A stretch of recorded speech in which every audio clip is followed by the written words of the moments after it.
안녕하세요. 책 읽는 오로라입니다. 오늘 준비한 작품은 하아무 작가님의 단편소설 꽃분이입니다. 이 작품은 하아무 작가님의 소설집인 하지만 우리는 살아남았다에 실려있는 8편의 작품 중 하나로 펴낸 곳은 모학입니다. 현재 박경리 문학관 사무국장을 맡고 있는 작가님과 작품에 대한 자세한 소개는 아래 더보기에서 보실 수 있습니다.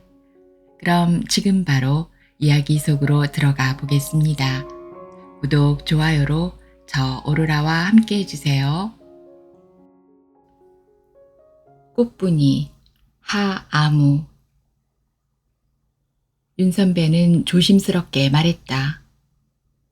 시골에 비어있는 집이 하나 있는데 거기 들어가 글을 써보는 건 어때? 조용하고 공기도 좋고. 자신도 방학 되면 일주일 정도씩 내려가 머리도 식힐 겸 있다가 온다고 했다. 치매로 요양원에 있는 어머니가 살던 집인데 몇 년 전부터 비어있다는 거였다. 글을 쓰려고 해도 도무지 쓸 수가 없고 머릿속에서는 모래가 서걱이는 소리밖에 안 들린다는 내 말에 선배가 꺼내놓은 제안이었다. 19번 국도 옆에 있는데 누가 그랬다더군. 세상에서 가장 아름다운 길이라고. 지리산자락과 섬진강이 어우러져 천혜의 경관을 만든 셈이지. 지리산자락이라 그곳 어르신들하고 친하게 지내다 보면 괜찮은 소재를 얻을 수도 있을지 몰라. 윤 선배 말에 반, 아니 반의 반만큼이라도 된다면 괜찮겠다는 생각에 그러자고 했다. 술김에 더 선선히 대답했는지도 모른다. 경치나 주변 분위기보다 소재를 얻을 수 있을지도 모른다는 말에 더 이끌렸을 수도 있다. 내려가 봐서 영 아니다 싶으면 다시 올라오지 뭐 하는 생각도 없지 않았다. 하지만 그런 일은 일어나지 않았다. 청소도구와 여러 가지의 살충제, 방향제, 나프탈렌 따위를 잔뜩 사들고 갔던 나는 너무나 깔끔하게 정리되어 있는 것에 놀랐다. 꽃분이 할매라고 옆집에 사시는데 어머니하고 둘도 없이 지내던, 아니 나한테도 또 다른 어머니 같으신 분이랄까. 그분이 매일같이 쓸고 닦고 한마디로 관리를 하고 있는 셈이지. 나도 명절마다 작은 거라도 선물 세트를 보낸다마는 너도 나중에 나올 때 고마웠습니다 인사드리고 뭐라도 하나 사드리고 와. 관리비 드린다 생각하고. 어릴 때부터 유난히 곱고 예뻐서 모두들 꽃분이라 불렀다는데 나이가 들어서도 여전히 그 바탕이 남아있어서 꽃분이 할매로 통한다는 거였다. 그날도 대청마루를 걸레로 훔치고 있는 중이었다. 윤서구 교수가 대학 선배인데 그분 소개로 왔다고 하자 꽃분이 할매는 손까지 마주잡으며 반가워했다. 그게 한 달쯤 전의 일이었다. 이야기. 때일은 한파가 몰아닥쳤다. 저녁을 먹고 1일 연속극을 본 마을 할머니들이 잠자리에 들 시각부터 빗줄기가 내리기 시작했다. 동민 여러분들에게 알립니다. 오늘 밤 강한 돌풍과 함께 비가 쏟아진다는 일기예보가 있었습니다. 미리 단돌이 잘 하셔서 수학기에 피해를 입지 않도록 하시기 바랍니다. 다시 한번 알립니다. 저녁 무렵 이장이 두어 차례 방송으로 알려주어 그 사실을 모르지는 않았다. 벼베기는 거의 끝난 것 같았지만 대봉감은 이제 막 따기 시작한 터여서 강풍이 분다면 피해를 입지 않을 수 없었다. 이 마을 특산품인 대봉감은 어른의 주먹보다 커서 하나만 먹어도 배가 부를 정도인데 대봉감을 팔아 연간 10억인지 50억인지를 번다고 이장은 자랑을 늘어놓곤 했다. 방송 전부터 마을 여기저기서는 널어 말리던 벼와 콩단을 서둘러 거둬들이고 평상에 널어둔 빨간 고추와 얇게 썬 무말랭이도 소쿠리에 담아들이고 빨래며 이불도 걷는가 하면 무거운 대봉감을 잔뜩 달고 있느라 곧 부러질 것만 같은 가지에 지지대를 세우기도 했다. 그런 와중에도 10여 년 전 마을에 들어와 이제 50대 중반이 되었다는 이장에 사투리 섞이지 않은 방송이 나오자마자 옆집 꽃분이 할매가 건너와 군불까지 떼주었다. 아니, 할머니 댁에 비설거지할 것도 많으실 텐데. 하지만 꽃분이 할매는 얘의 그 미소를 짓는 듯 마는 듯한 표정만 지어 보였다. 우리 집은 아들도 있고 며느리도 있어서 괜찮다는 듯. 밤새 바람은 세상을 거칠게 몰아붙였다. 비의 양은 많지 않았지만 워낙 센 바람 때문인지 방문의 창호지까지 몽땅 적시도록 들이쳤다. 창호지가 물에 녹아내려 한대바람이 그대로 방 안까지 지쳐 들어오는 게 아닌가 싶을 정도였다. 마지막 줄기라고는 하지만 형제봉도 지리산의 자락이라 평소에도 날씨 변화가 잦았다. 악양은 골짜기가 전체 면을 이루고 있어 바람이 센 편이었다. 게다가 돌풍의 위력까지 가세해 밤새 바람의 귀곡성이 무간지옥을 연상케 했다. 정전이 되었다 말았다 하고 크고 작은 물건들이 날아가다 부딪히는 소리에 이어 가지가 부러지는 소리도 쉼없이 들려왔다. 비바람은 시간이 갈수록 더욱 사납게 몰아치고 뇌성병력은 폭풍우와 함께 무섭게 진동했다. 방문을 열기라도 하면 단박에 지옥사자가 덜미를 낚어 채 연호까지 질질 끌고 갈 것만 같았다. 비바람은 갑자기 멎었다. 새벽 예불종이 울릴 무렵이었다. 닭이 울고 평소보다 짙은 운무가 골짜기를 타고 서서히 내려앉았다. 곧 돌풍으로 인한 상처가 곳곳에 드러났는데 날씨는 그 어느 때보다 청명해 기묘한 느낌을 주었다. 대신 수은주는 뚝 떨어져 파카를 꺼내 입어야 할 정도였다. 갑작스런 한파에 마을 사람들이 분주해졌다. 날아가고 부러진 것을 수습하는 것은 둘째치고 감을 따는 것이 급해진 것이었다. 추워지면 대봉감은 설이 맞은 호박잎처럼 되어버려 상품성이 떨어지기 때문이었다. 오늘도 나갔다 오실라는가? 처음 2주 동안은 열심히 걸었다. 형제봉에 올랐고 쌍계사와 국사암, 불일폭포를 구경하고 아자방이 있는 칠불사에도 갔다 오고 산을 넘어 청학동까지 두루 주유했다. 그러다가 마을 노인네들을 만나 그들이 살아온 이야기를 청해 들었다. 자칭 잘못 태어난 세대, 가장 불행한 세대인 그들은 일제시대, 한국전쟁, 폐허기와 재건기를 지나오면서 겪어야 했던 온갖 고난과 역경에 대해 침을 튀기며 이야기했다. 말로 형용할 수 없는 고생, 상상을 뛰어넘는 육체적 정신적 피해, 웃음을 잃어버린 지난 시절 등. 그런데 한동안 자신의 고생담을 늘어놓던 노인네들은 종국에 비슷한 이야기를 꺼내면서 입을 닫곤 했다. 그런 이야기라면 그 할매가 더 잘 알기구만은.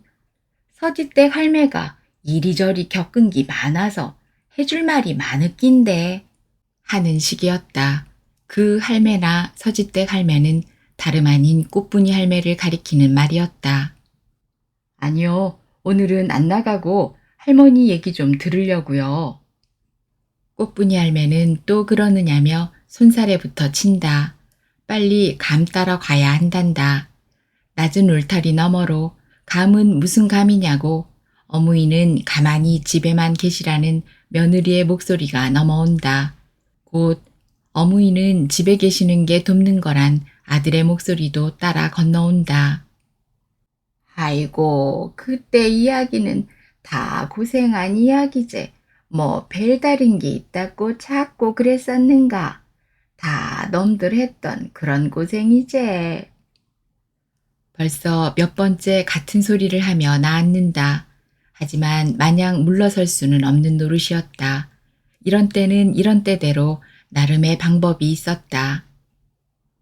그런데 할머니 친정이 본래는 아주 잘 살았다면서요. 막연히 이야기를 해달라고 하는 것과 구체적인 부분을 통한 질문은 반응부터 달랐다. 어? 아주 잘 산 거는 아니고 그냥 저냥 밥은 먹고 살 정도는 됐지. 이제 말문이 트였다. 쉽지는 않겠지만 고구마 줄기를 잡아당기듯 조심스럽게 얘기거리를 찾아 나선다.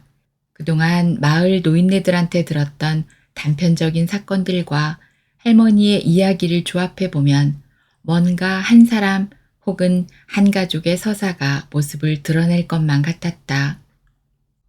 서짓골. 꽃분이 할매 최연화는 1930년 정월 대보름날 서짓골에서 태어났다. 서당이 있었기 때문에 서짓골로 불렸던 것인데 할아버지 때부터 아버지까지 훈장을 도맡아 했다. 그래서 자연 연화가 시집을 갔을 때 태코가 서짓댁이 되었다. 특히 증조부 때부터 조부 때까지 내리 아들만 두었던 터라 어머니 조씨가 연화를 늦둥이로 낳았을 때 어른들로부터 예쁨을 받았다. 할아버지나 아버지는 겉으로 표를 내지는 않았지만 할머니와 어머니는 귀한 딸이라며 총애했다. 꽃비가 한정없이 내리는 중에 신청이처럼 연꽃에서 태어나는 태몽의 연유에 이름도 연화가 되었다. 하지만 어머니는 연화보다 꽃분이라 더 즐겨 불렀고 어느새 아명이 되었다. 아이고 예뻐라. 어디서 저리 예쁜 딸내미가 왔실꼬. 낭중 우리 며느리 해시모 딱 좋겠네. 꽃 중에 꽃, 아니 꽃보담도 더 예쁘네. 이승에서는 꽃분이보다 더 예쁜 꽃은 없을 끼구마는. 동네 안악들도 모두 입을 모았다. 고조부와 증조부 때에는 천석궁까지는 아니더라도 꽤 윤택했던 집안이었다.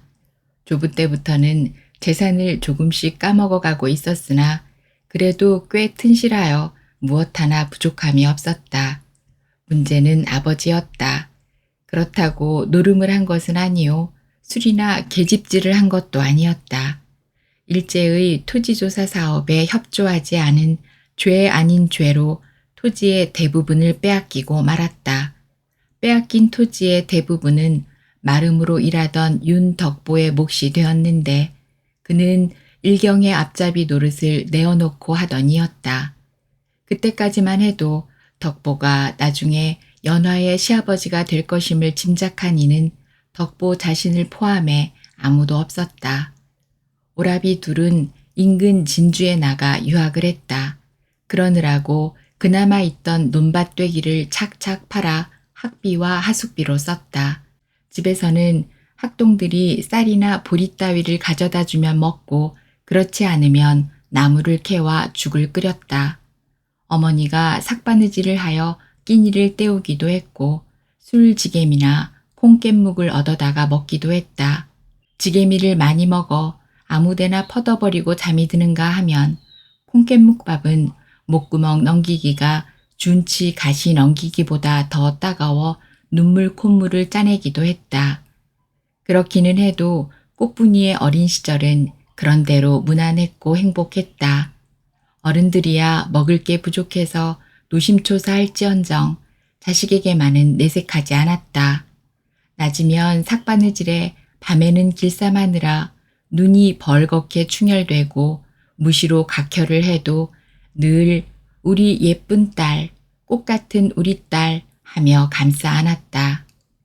한 번은 새하얗게 눈이 쌓인 날 어머니가 눈밭 위에 시뻘건 피를 토해 놓았다. 찬없는 상에 간장이라도 한 종지 올려놓으려고 장독간으로 가던 길이었다. 강아지처럼 좋아서 발자국을 찍던 꽃분이는 자지러지는 어머니의 기침소리에 발을 멈추었다. 그리고는 엄에 와그란다요 팔을 잡아 끌었다. 괜찮다.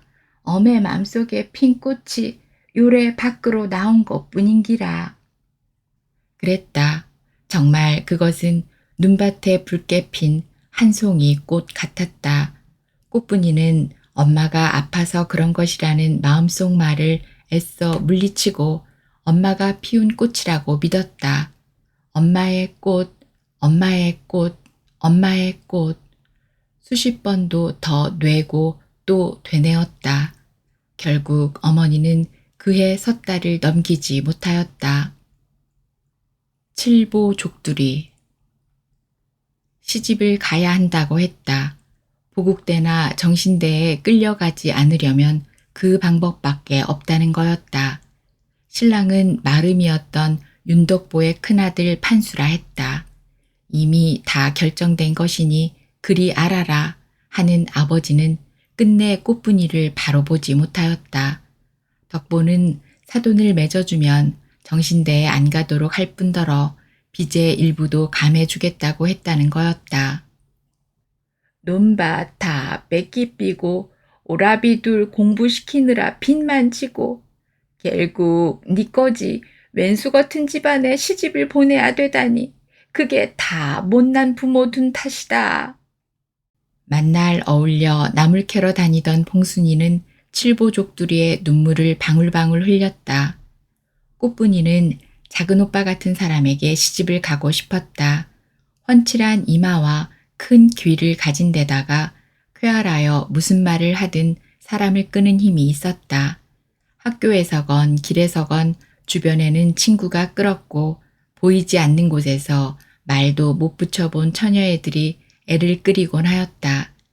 그 정도는 아니어도 큰오빠처럼 조용하고 묵지근한 사내도 괜찮다고 생각했다.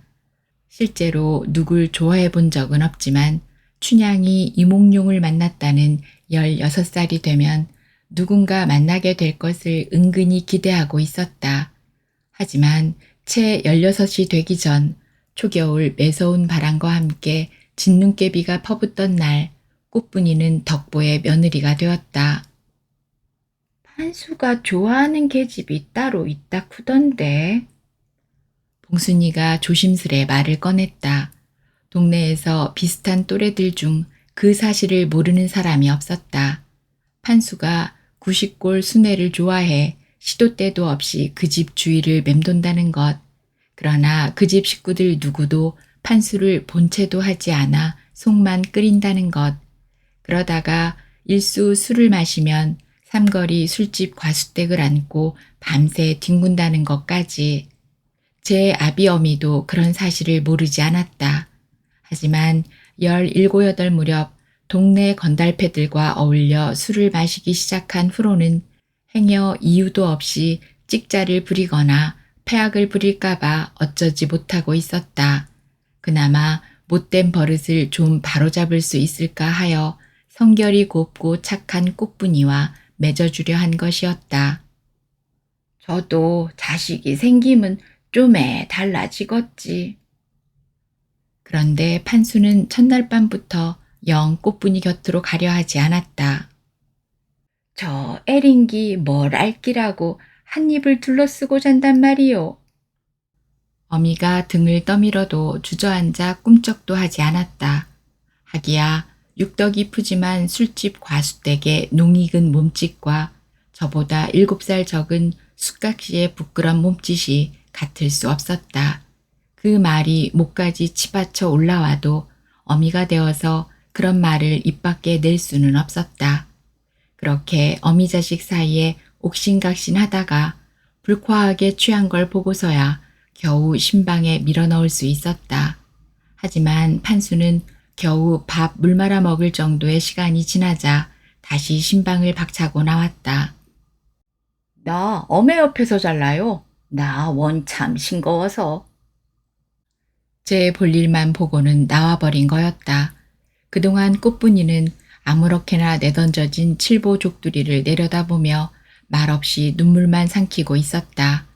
보국대나 정신대로 나가는 것이 이런 냉대보다 더 못할까 생각하면서 이후 판수는 쭉 꽃분이가 있는 건넌방이 아닌 안방에서 잠을 잤다.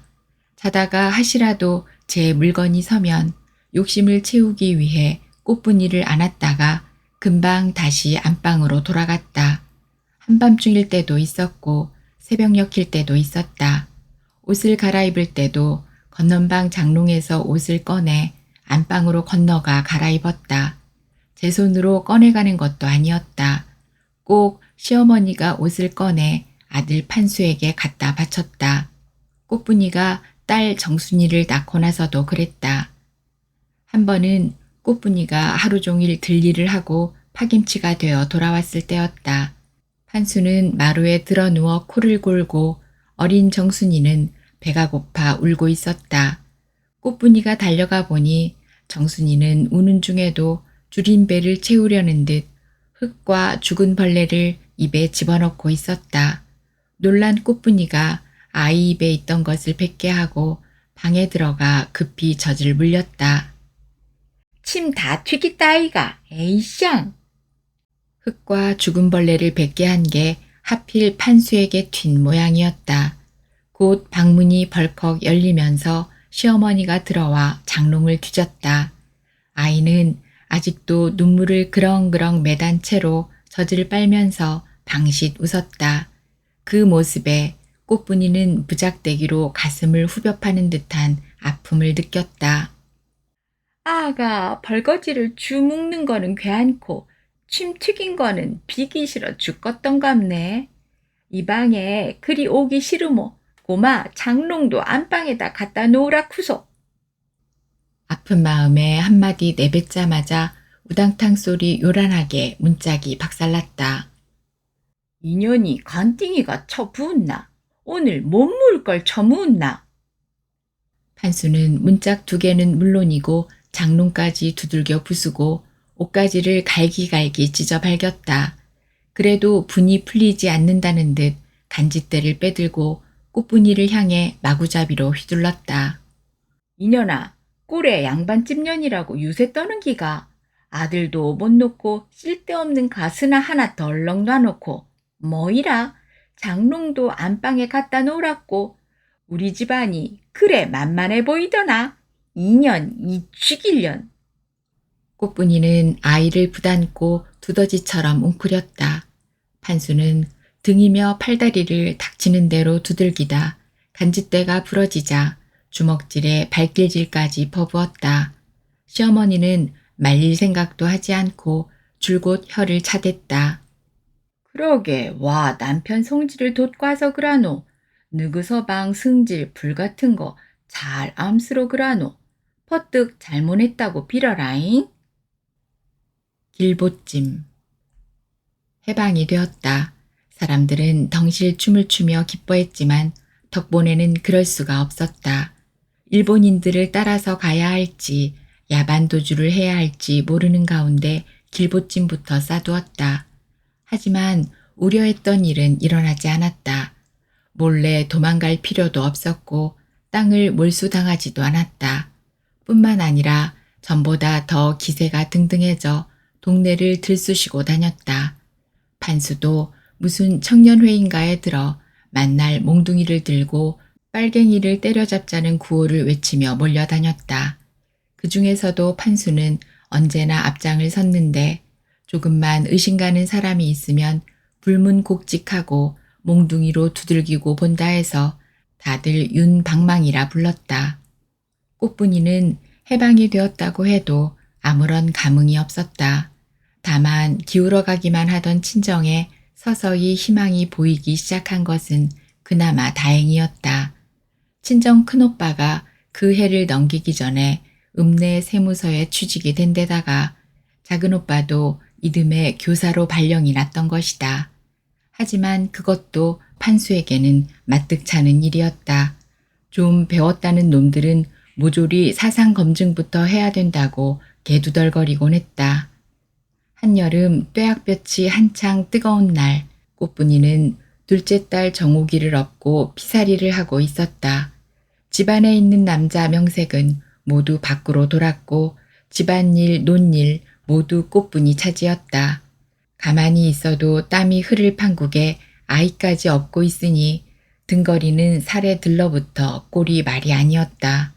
아이는 버둥거리며 울다가 이내 지쳐서 축 늘어져 있었다. 꽃분아, 네 꽃분이 맞제? 작은 오빠였다. 방학이 되자 서지골 집에 들르기 위해 무디미 들판을 가로질러 가다 꽃분이를 발견한 것이었다. 이런 날 너 혼자 논에 나온 게냐? 응? 어린애까지 없고서 새까맣게 탔구나. 그 곱던 얼굴이 이렇게.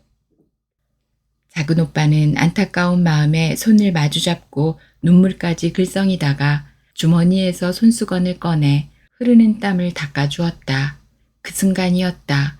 저 멀리서 고함 소리가 들려왔다.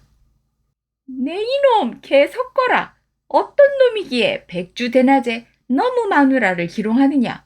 오늘 내 손에 죽어봐라 이놈. 판수였다. 한 손에 몽둥이를 들고 팔자걸음으로 비척이며 뛰는 것으로 보아 낯수를 걸친 게 분명했다. 뒤에는 같은 패거리 서넛이 무슨 말인지 모를 소리를 지르며 엇박자박 뒤따랐다.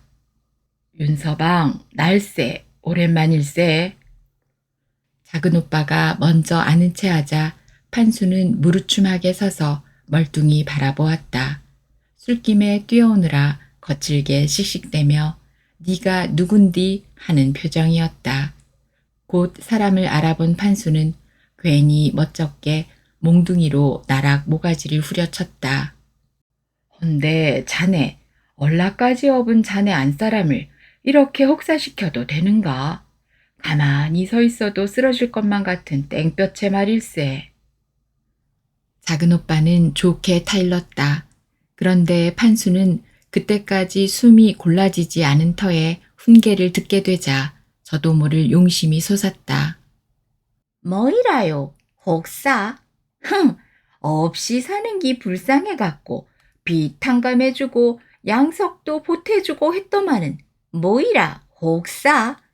지 배불리 묻고 등 따시게 자는 기 저절로 되는 긴 줄 아는갑네. 지 밥값은 지가 알아서 하는 기제. 이기 뭐 혹사라. 작은 오빠가 한마디 더 하려고 했지만 이미 판수는 제풀에 흥분해 목청을 더욱 높였다.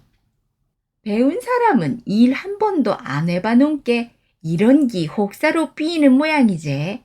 그런께 빨갱이 소리를 듣는 기라. 지그들이 뭘 안다고 노동자가 어떻고 농민이 어떻고 해감서 해방을 시킨다고 했었지. 급기야 작은 오빠는 빨갱이라니 그게 무슨 되지도 않는 말인가 정색을 했다. 꽃분이도 그건 당치 않은 말이라 했지만 귓등으로도 듣지 않았다. 판수는 제 입으로 빨갱이라 뱉고 보니 더욱 처남이 빨갱이인 것만 같아 기고만장해졌다. 빨갱이가 아니면 가만히 있으면 될 일을 정색을 하고 불어 부인을 하니 더 빨갱이인 것만 같았던 것이다. 안 그렇소, 응? 아무리 누이 동생이라 해도 엄연히 출가 위인인데 너무 마누라가 되삘있는데 벌건대 낮에 그기 뭐하는 짓이란 말이여, 응? 배운 사람이면 그래도 된단 말이오. 그기 말갱이들 허는 짓거리 하고 뭐가 다르다는 말이오. 다시 작은 오빠는 그게 무슨 말도 안 되는 말인가 했지만 판수는 막무가내였다. 뒤따라온 패거리들까지 가세해 도무지 대거리가 되지 않았다. 나가 누군지 아요, 응? 나가 빨갱이 때려잡는 사람이요. 옛날에 그 판수가 아이란 말이오. 그랑께 좀에 배웠다고 나를 만만히 보지 마소. 나가 오늘은 특별히 그냥 보내드리낀께 고마 조용히 가소. 패거리들까지 덤벼들어 이러는 판국이니 작은 오빠도 할 일 없이 순순히 물러설 도리밖에 없었다. 헛 껍데기들. 그런데 1년쯤 후 큰오빠는 보도연맹인지 뭔지에 들었다가 어디론지 끌려가 허무하게 죽고 말았다. 아버지가 수소문 끝에 이름도 모르는 야산 골짜기에서 형체를 알아볼 수 없는 시체의 산과 피의 강을 확인하고 돌아왔다. 100명도 훨씬 넘을 것 같은 사체가 초여름 날씨에 연신 녹아내려 누구를 가려내기는커녕 토악질만 쏟아내고 할 일 없이 돌아올 수밖에 없었던 것이다. 아니 아버지의 몸은 돌아왔지만 넋은 완전히 그 골짜기에 두고 온 사람 같았다. 그 충격은 마치 군사 없는 성을 함락시키듯 시시각각 아버지를 허물어뜨렸다. 결국 아버지도 보름쯤 뒤에는 간신히 붙잡고 있던 명줄을 일시에 놓고 말았다. 안 되겠다. 피난 보따리를 싸거라. 가만 앉았다가는 죽게 생겼다. 눈물이 채 마를 새도 없이 꽃분이는 당장 입을 옷가지와 간단한 양식을 챙겼다. 빨갱인지 인민군인지가 내려온다는 것이었다. 국군과 경찰들은 정신이 보리동양 간 것 모양 헛껍데기처럼 허방지방되었다. 판수도 꼬리에 불이 붙은 강아지처럼 허둥거렸다. 하지만 시어머니는 관절염이 심했고 꽃분이도 어린 두 딸이 있어 먼 길 가기는 어려웠다. 결국 집 뒤 대밭에 굴을 파서 시아버지 덕보와 판수가 숨어 있기로 했다. 그러는 사이 작은 오빠는 처자식을 데리고 빈집이 된 서지골 친정으로 피난을 와 있었다. 하나같이 후줄근한 차림의 인민군들은 먹을 만한 것이 눈에 띄면 닥치는 대로 입으로 가져갔다. 밥을 해달라고 해서 해주면 닭도 잡아달라 했다. 요구하지 않아도 동네 사람들은 돼지와 소를 잡아다가 바치기도 했다. 얼마가 지나자 인민군 몇이서 저희들끼리 히히덕거리며 돌아다니는 똥개를 겨냥해 총으로 쏘아 마치기 내기를 하기도 했다. 나중에 그들은 인민재판에 넘겨져 하루를 굶는 벌을 받았다. 그날 인민재판에서는 오줌을 누러 나왔다가 들켜 붙잡힌 대한청년단원이 즉결 처분을 당하기도 했다. 추석을 하루 앞두고 인민군들이 후퇴했다. 올 때보다 더욱 초췌한 행색들이었고 혼이 반쯤 빠져나간 빈 껍데기들이 총을 질질 끌고 다녔다. 잠깐 동안이나마 반짝했던 지방 빨갱이들도 대부분 그들의 뒤를 따라갔다. 남아있다가는 어떤 험한 꼴을 당할지 알고 있었던 까닭이다. 빨갱이 새끼들 다 잡아 죽인다. 굴에서 나온 판수는 몽둥이를 더욱 힘주어 잡고 휘둘렀다. 인민군 따라 후퇴한 지방 빨갱이의 남은 가족은 물론이고 사돈의 팔촌까지 잡아들였다. 그들은 판수의 몽둥이 찜질에 죽어나가기 일쑤였고 그렇지 않으면 부러지거나 피투성이가 되어 경찰에 넘겨졌다. 개중에 얼굴 반반한 계집은 정액바지가 되기도 했다. 늙으나 젊으나 멀찌감치서 판수 패거리를 보면 숨기부터 했고 우연히 딱 마주치면 부들부들 떨다가 오줌을 지리기도 했다. 하루는 해질녘 서짓골에서 연기가 피어올랐다. 작은 오빠가 집안을 치우다가 죽은 아버지의 옷가지를 태운 것이었다. 뭉게뭉게 피어오르는 연기를 발견한 건 지서 주임이었다. 어떤 놈의 새끼가 연기를 피우고 지랄이고 저게가 누 집이고 어이? 밤이 되면 산에 올라갔던 빨치산이 보급투쟁을 하거나 다시 소재지를 점령하겠다고 내려오기도 하는 터라 방어용 목책을 살피고 있던 판수가 그 소리를 들었다. 연기는 처가에서 나고 있었다.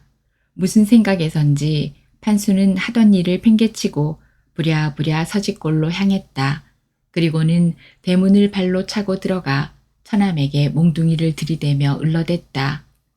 시방 산에 있는 빨갱이 새끼들한테 신호하려고 불 피운 기제? 응? 그 새끼들 어디 있노? 빨리 불어라. 씨발 처남이고 뭐고 다 소용없다. 네가 좀에 배웠다고 껄떡거릴 때부터 내 다 알아봤다.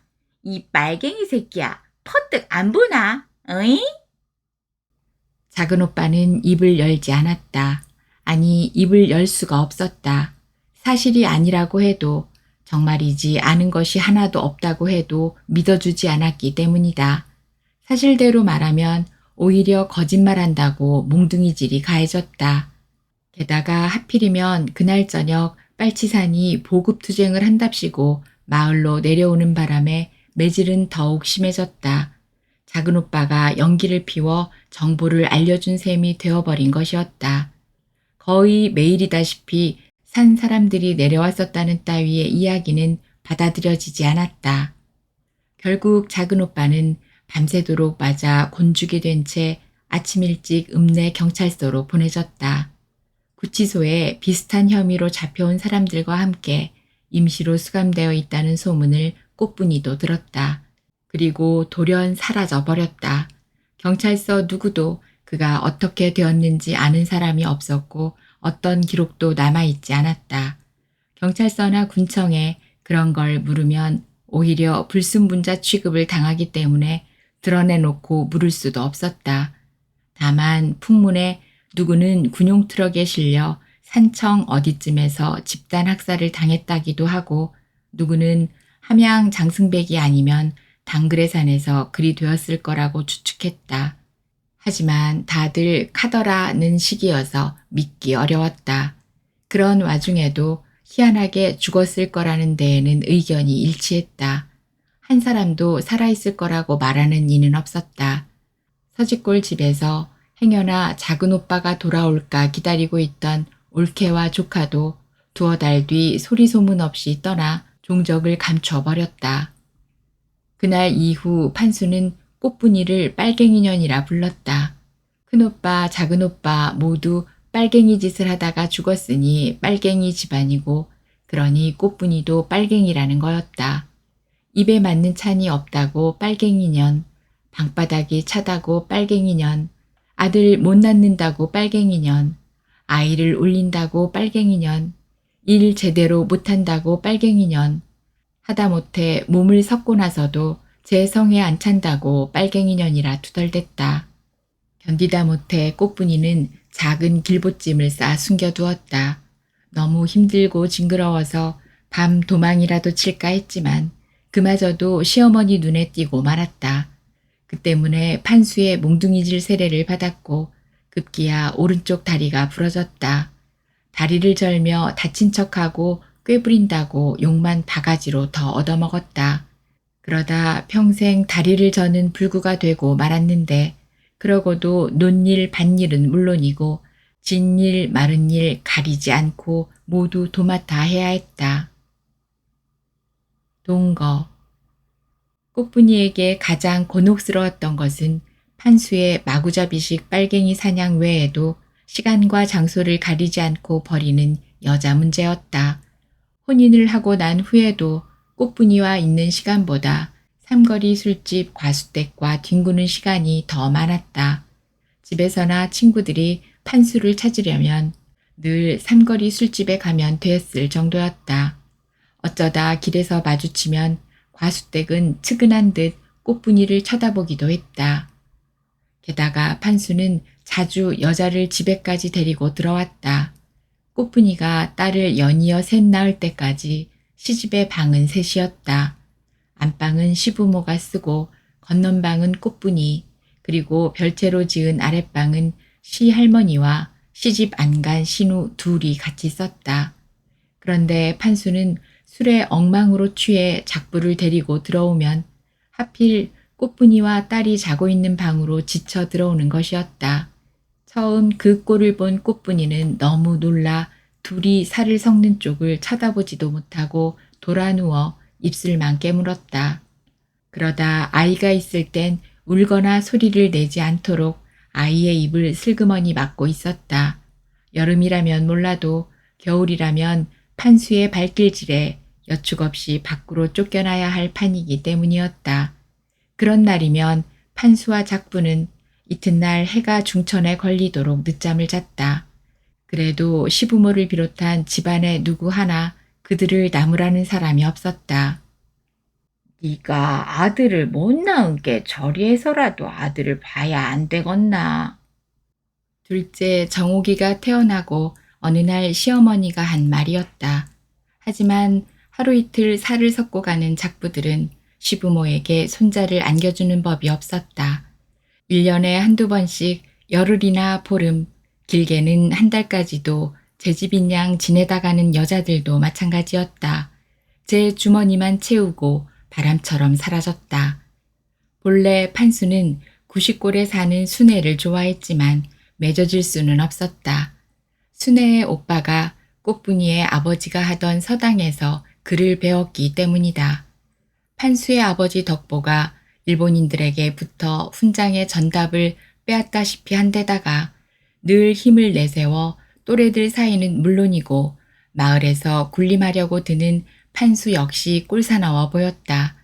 몇 번 중매쟁이를 내세워 혼담을 넣어 보았지만 그때마다 순애의 오빠가 절대 불가의 뜻을 굽히지 않았다.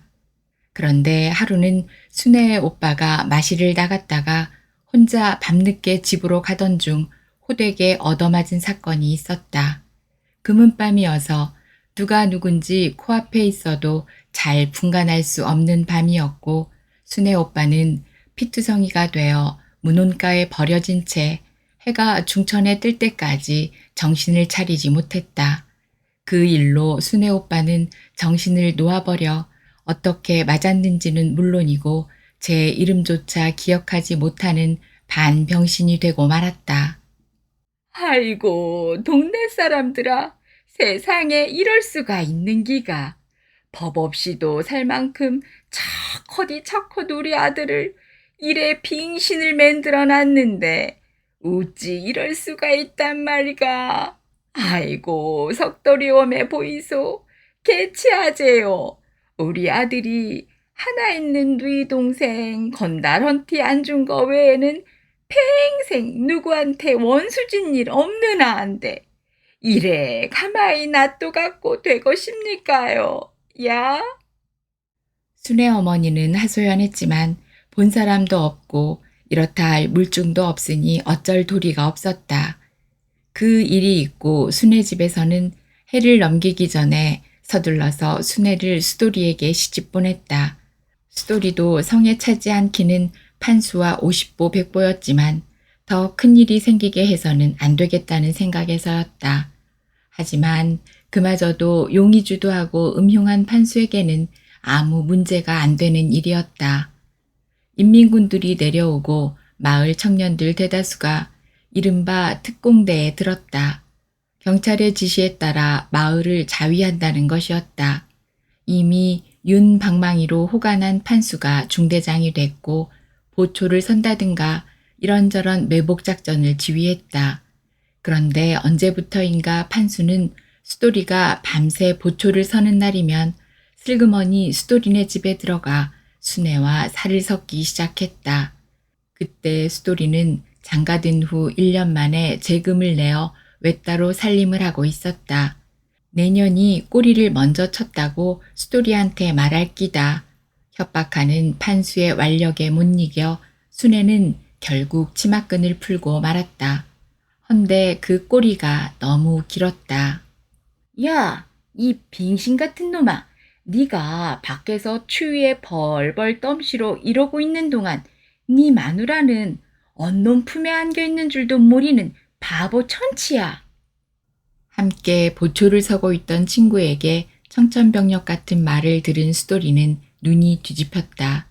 몽둥이를 거머쥔 수돌이 방문을 걷어찼을 때 판수는 순애를 껴안은 채 세상 모르게 잠들어 있었다. 하지만 병력 같은 소리가 들리고 이마에서 불이 번쩍 튀는 것 같은 느낌이 들자 반사적으로 몸을 빼쳐 앞뒤 없이 무조건 달렸다. 벌거벗은 몸으로 이마가 무참히 깨진 판수는 겨우 집으로 기어 들어갈 수 있었다. 그런데 다음 날 수돌이는 더욱 어처구니 없는 일을 당했다. 아침 일찍 들이닥친 순경들이 그를 결박해서 악양지서로 데려가 취조를 하는 것이었다. 이 새끼야, 근무지를 무단히 탈해? 너그 중대장은 빨치산 놈들 막느라 이마가 다 깨졌는데 넌 정신이 있는 새끼야, 없는 새끼야? 어? 네 같은 놈이 있은께 빨갱이 새끼들이 겁대가리 없이 쳐 내려오는 거 아이가? 수돌이가 아무리 그게 아니라고 손사래를 쳐도 안 되었다. 결국 며칠 뒤 토벌작전에 나선 군인들의 탄약짐을 지게에 지고 뱀사골로 따라 들어간 수돌이는 그곳에서 불규의 객이 되고 말았다.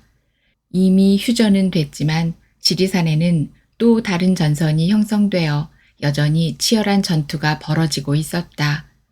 이동 중에 갑작스런 빨치산의 협공을 받고 많은 사상자가 나왔고 그 와중에 수돌이도 총알 세례를 받고 만 것이었다.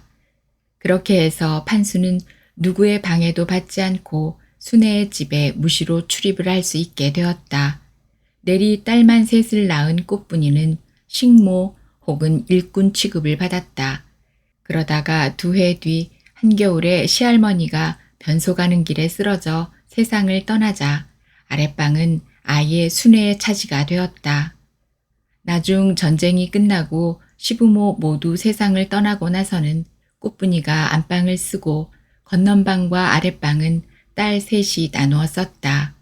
판수는 바로 옆에다 새로 블록집을 지어 순애가 낳은 아들 둘과 살게 했다. 꽃분이는 순애에게 반병신이 된 오빠를 데려와 같이 지내도록 했다. 그 무렵 판수는 읍내에다 집을 지어 술장사를 시작했다. 뜨내기 작부를 구해 양장을 입히고 현대식으로 맥주집을 연 것이었다. 그곳에서 경찰들이나 군청 공무원들을 불러 술을 마시고 촌지도 쥐어주면서 이런저런 거래도 했다. 아예 읍내에 살림집을 사서 지내면서 판수는 꽃분이에게도 순애에게도 잘 가지 않게 되었다. 술집은 요리집이 되고 양장점이 되었다가 나중에는 토목회사가 되었다. 그러는 사이에 엄마가 누구인지 알 수 없는 아이들은 모두 꽃분이에게 보내졌고 여자들은 어디론가 모두 떠나갔다. 저승꽃. 그기 달아. 뭐 늙은이 살아온 기 별거 있는가? 옛날 사람 산 기 다 거기서 거기제. 뭐 자랑이라고 그거를 자꾸 너먼테 이야기를 허겄노. 그러면 순애라는 분이 살았다는 블록집이 지금 선상님이 글 쓴다고 든 집이 그거라. 아들이 잘 되어 놓게 다시 깨끗이 손질을 했제. 예? 그러면 혹 윤 선배 어머니가 아까 말씀하신 순애? 그렇지. 우리는 구시뜨기라는 태코로 불렀제. 지금 요양원인가 어딘가 있다는. 그 사람 오빠는 저 집에서 같이 살다가 40 몇 살 때쯤인가 먼저 저 세상으로 갔어. 참 착하고 바른 사람이었는데 너무 아깝게 됐제. 윤 선배의 얼굴이 스치고 지나갔다. 웃는 듯 미소를 띄었지만 어딘지 모르게 회한 어린 텁텁함이 묻어있다. 괜찮은 소재를 얻을 수도 있을지 몰라 윤 선배의 목소리도 들려왔다. 아니, 그런데 할머니는 어떻게 다른 여자들에게서 난 자식들을 다 거두어 키우실 생각을 하셨어요? 굉장히 속상하셨을 텐데. 네, 속이사. 오빠들 죽었을 때 진즉에 다 탑비리지. 그런데 그거 아는가? 센 불을 계속해서 쏘임은 장독이나 항아리 같은 거는 더 단단해진다 안 하던가. 딱 그 짝이더라고. 그래도 남편이 그렇게 지독했다면서요. 밖에서 나와서 아이를 데리고 들어오면 쳐다보기도 싫을 것 같은데요. 아이라, 얼라들이 무슨 죄가 있는가? 아무리 못된 애비씨로 태어난 자식이라도 다들 새하얀 종이 같은 기라. 그 아들이 커가는 걸 보면 저절로 기분이 좋아지제. 아까 본 아범은 저거 어매를 난 한 번도 본 적이 없어. 그런데 착실하고 내가 얼마나 든든한지 몰라. 구시띠기 아들 둘이도 하나는 큰 회사에 댕기제, 둘째는 교수 아이가. 여자들도 마찬가진기라. 그 여자들이 무슨 죄가 있겠는가. 힘없는 여자가 명줄 있는 방법이 뭐 있어 싸서 지 맘대로 선택을 하겠는가. 요즘 같은 시대면 또 몰라도. 그래서 다들 그러는 것 같네요. 연하라는 이름, 서지댁이라는 태코가 있는데도 굳이 꽃분이 할매라고 하는 이유 말이에요. 아이고, 남사스러 죽겠네. 옛날 같으면 몰라도 요새는 영.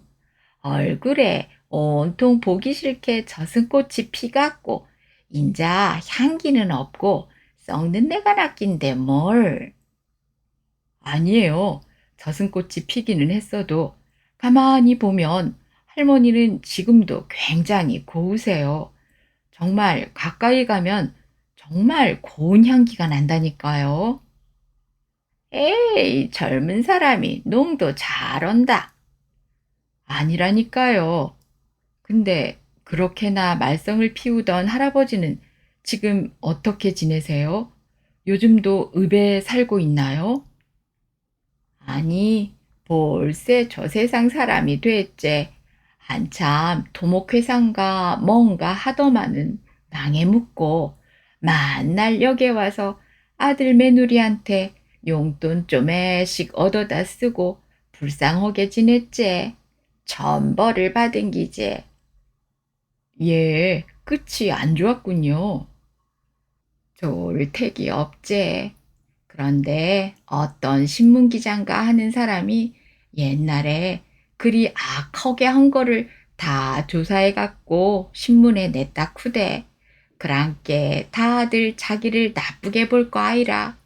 하루는 젊은 대학생들이 와서 그런 거를 또 조사하고 묻더래. 그랑께 분을 못 참고 막 화를 내다가 고마 폭 싫어지더라 쿠대. 뇌출혈인가 뇌일혈인가가 왔다더만은 그 길로 저 세상을 간 기라. 볼세 10년도 더 됐어. 예, 그랬군요. 아, 인자 바람도 차고 다시 맑아질라 크네, 날씨가. 나도 슬슬 감따로 나가봐야 되겠네. 아까 며느님이 그냥 집에 계시랬잖아요. 다리도 불편하신데. 아이라, 말로는 그리 해도 내가 나가면 먼 일을 해도 하거든. 하나라도 그리 손을 덜어야 일도 더 잘 되고 기분도 좋지. 또 나도 조금씩이라도 움직여야 건강에도 좋고. 예, 맞는 말입니다. 그래야 건강하게 더 오래 사실 수도 있고요. 그럼 다녀오세요.